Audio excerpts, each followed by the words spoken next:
ఉంటే ఈ సినీ ప్రముఖులు ఒక్క రోజు కోసం పోలీస్ స్టేషన్ పోయిన ఇంటికాడ క్యూ కట్టి ప్రభుత్వాన్ని తిడుతుండ్రు, నన్ను తిడుతున్నారు, అతన్ని పరామర్శిస్తారు. ఏమైంది అధ్యక్ష? అతను కాలు పోయిందా, కన్ను పోయిందా, చేయి పోయిందా, ఏమైనా కిడ్నీలు దెబ్బతిన్నా, ఏమైంది? మీరు ఇలా అన్నారంట, మీరు అలా అన్నారంట, కాళ్ళు చేతులు విరిగిపోతే పర్లేదు అన్నారంట అంటే డెఫినెట్లీ చాలా బాధ వేస్తుంది. అందులో ఏంటి ఒక నేషనల్ మీడియా ముందు ఇలా మాట్లాడతాం అనేది నా క్యారెక్టర్ అసాసినేట్ చేసినట్టు కదా దేశం ముందు. ఒకవేళ నిజంగా పర్మిషన్ లేకపోయి ఉంటే చాలాసార్లు వాళ్ళు చెప్తారు, సార్ మీ పర్మిషన్ లేదంటే మేము ఎన్నట్టు వెళ్ళిపోతాం. వాళ్ళే క్లియర్ చేసి ముందుకు రమ్మంటూ ఉంటే పర్మిషన్ ఉంది. పోలీస్ అధికారులు నాకు చెప్పలేదు, నన్ను పిలవలేదు, నేను చెప్తే వెళ్ళిపోయేటోడిని. ఎందుకు చెప్తారు నీకు? నువ్వు తీసుమార్కానువా? నువ్వు మామూలు పౌరుడివి, నువ్వు యువర్ ఏ కామన్ సిటిజన్. నీకు సిటిజన్షిప్ ఇక్కడ ఉందో లేదో కూడా తెలియదు. నీ ఆధార్ కార్డు ఎక్కడ ఉందో మాకు తెలియదు. ఆంధ్రాలో ఉందా, తెలంగాణలో ముందు అది డిక్లేర్ చేయండి. Hi friends, welcome back to our channel. నిన్నటి నుంచి ఇప్పటి వరకు ఇండియా వైడ్ ఒకటే ఒక న్యూస్ వైరల్ అవుతుంది. ఆ న్యూస్ ఎవరిదో కాదు, అల్లు అర్జున్ది.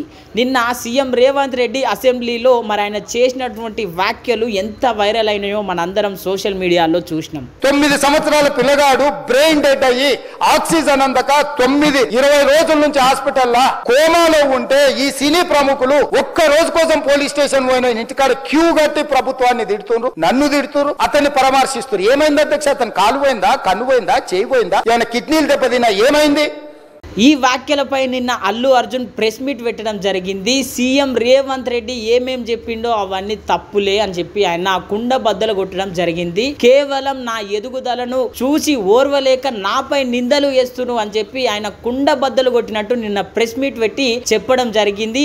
మీరు ఇలా అన్నారంట, మీరు అలా అన్నారంట, కాళ్ళు చేతులు విరిగిపోతే పర్లేదు అన్నారంట అంటే డెఫినెట్లీ చాలా బాధ వేస్తుంది. అందులో ఏంటి ఒక నేషనల్ మీడియా ముందు ఇలా మాట్లాడతాం అనేది నా క్యారెక్టర్ అసాసినేట్ చేసినట్టు కదా దేశం ముందు. అరే నేను కష్టపడిందే ఈ 3 ఏళ్ళు తెలుగు. నా ఆడియో ఫంక్షన్ చూడండి, నేనేమన్నాను? నా సినిమా చూడండి, అది అన్నాను, నేనేమన్నాను? అరే మన తెలుగు పరువు తీసి ఎక్కడో నిలబెడదామని ఒక అటెంప్ట్ తో చేశాను. అలాంటిది నేను అంత ప్యూర్ ఇంటెన్షన్ తో చేస్తే నేను ఇలా చేశాను, అలా చేశాను, నా మీద ఫాల్స్ ఎలిగేషన్, నాకు ఎంత బాధ వేస్తుంది. అండ్ నేనేదో ఇర్రెస్పాన్సిబుల్ గా థియేటర్కి వెళ్ళిపోయాను, పర్మిషన్ లేకుండా వెళ్ళిపోయాను అనేది అబ్సల్యూట్లీ ఫాల్స్ ఇన్ఫర్మేషన్. అలాంటిది ఏమీ లేదు. థియేటర్ వాళ్ళు పర్మిషన్ సార్ట్ అవుట్ చేసుకున్నారని చెప్పి మేము అక్కడికి వెళ్ళాం. అక్కడికి వెళ్తే పోలీసులే క్లియర్ చేస్తున్నారు అక్కడ. So it is understood that everything is sorted. నేను వాళ్ళ డైరెక్షన్ లోనే వెళ్తున్నాను. విన్నర్ కదా ఫ్రెండ్స్ అల్లు అర్జున్ మాటలు. అల్లు అర్జున్ థియేటర్ కాడికి ఎంట్రీ అవుతున్నప్పుడు పోలీసులే అంతా క్లియర్ చేసిర్రు, అంటే పోలీస్ పర్మిషన్ నేను ఉందని అనుకున్నా అని చెప్పి అల్లు అర్జున్ చెప్తున్నాడు.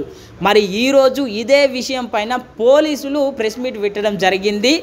ఏసీపీ అయితే డైరెక్ట్ పుష్పరాజ్ అనగా అల్లు అర్జున్ని మరి ఏ రకంగా అరుచుకున్నాడో ఒక్కసారి చూడుండ్రి. పోలీస్ అధికారులు నాకు చెప్పలేదు, నన్ను పిలవలేదు, నేను చెప్తే వెళ్ళిపోయేటోడిని. ఎందుకు చెప్తారు నీకు? నువ్వు తీసుమార్కానువా? నువ్వు మామూలు పౌరుడివి, నువ్వు యువర్ ఏ కామన్ సిటిజన్. నీకు సిటిజన్షిప్ ఇక్కడ ఉందో లేదో కూడా తెలియదు. నీ ఆధార్ కార్డు ఎక్కడ ఉందో మాకు తెలియదు. ఫస్ట్ ఆంధ్రాలో ఉందా, తెలంగాణలో ముందు అది డిక్లేర్ చేయమా.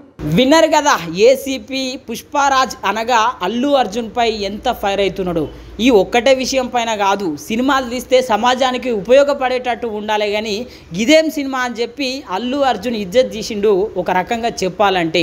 మరి పోలీసులను గెలుకొద్దు, పోలీసులను గెలికితే ఎట్లుంటుందో అని చెప్పి కూడా ఆయన వార్నింగ్ ఇవ్వడం జరిగింది. మా కుటుంబాల నుంచి ప్రతినిధిగా నేను మాట్లాడుతున్నా. పోలీసు వారిని కించపరిచేలాగా గాని, అవమానించేలాగా గాని, లేకపోతే బెదిరించేలాగా గాని ఎవరైనా ప్రవర్తన చేస్తే మాత్రం అది మీ బొంద మీరే దావుకున్నట్టు అవుతుంది. ఈసారి నుంచి ఉపేక్షించేది లేదు. చట్టపరంగా ముంగడిపోతాం, న్యాయపరంగా ముంగడిపోతాం, ప్రజలలో కూడా తీసుకుపోయి మీ బట్టలు తీపిస్తాం. విన్నర్ కదా ఏసీపీ మాటలు. మరి ఏసీపీ కాదు, తెలంగాణ రాష్ట్రంలో ఉన్నటువంటి మంత్రులు కూడా అల్లు అర్జున్ పై ఫైర్ అవుతుర్రు. సీఎం రేవంత్ రెడ్డిపై ఏవైతే వ్యాఖ్యలు చేసిరో ఆ వ్యాఖ్యలు వెంటనే వెనక్కి తీసుకోవాలని చెప్పి మరి మంత్రులు కూడా డిమాండ్ చేయడం జరుగుతుంది. చూడాల్సిన అవసరం అయితే ఉన్నది. అల్లు అర్జున్ ఒక దిక్కు ఉంటే మంత్రులు, ప్రభుత్వంలో ఉన్నటువంటి ఎవరైతే అధికారులు ఉన్నారో ఇప్పుడు ఈ డీసీపీ కానీ ఏసీపీ కానీ వీళ్ళందరూ ఒక సైడ్ ఉన్నారు. ఈ కథ మరి ఏడు దాకా పోతుందో, ఇంకెన్ని రోజులు కొనసాగుతుందో. ఒకవేళ అల్లు అర్జున్ బెయిల్ రద్దయితే అల్లు అర్జున్ అరెస్ట్ అయ్యే అవకాశం అయితే ఉన్నట్లు తెలుస్తుంది. ఇది ఫ్రెండ్స్ ఇప్పటి వరకు ఉన్నటువంటి అప్డేట్. అల్లు అర్జున్ అయితే మరి తగ్గేదేలే అంటున్నాడు. అల్లు అర్జున్ విషయంపై మీరేమనుకుంటున్నారో మీ యొక్క ఒపీనియన్ని కామెంట్ చేయండి. మన ఛానల్ని లైక్ చేయండి, షేర్ చేయండి, సబ్స్క్రైబ్ చేయండి.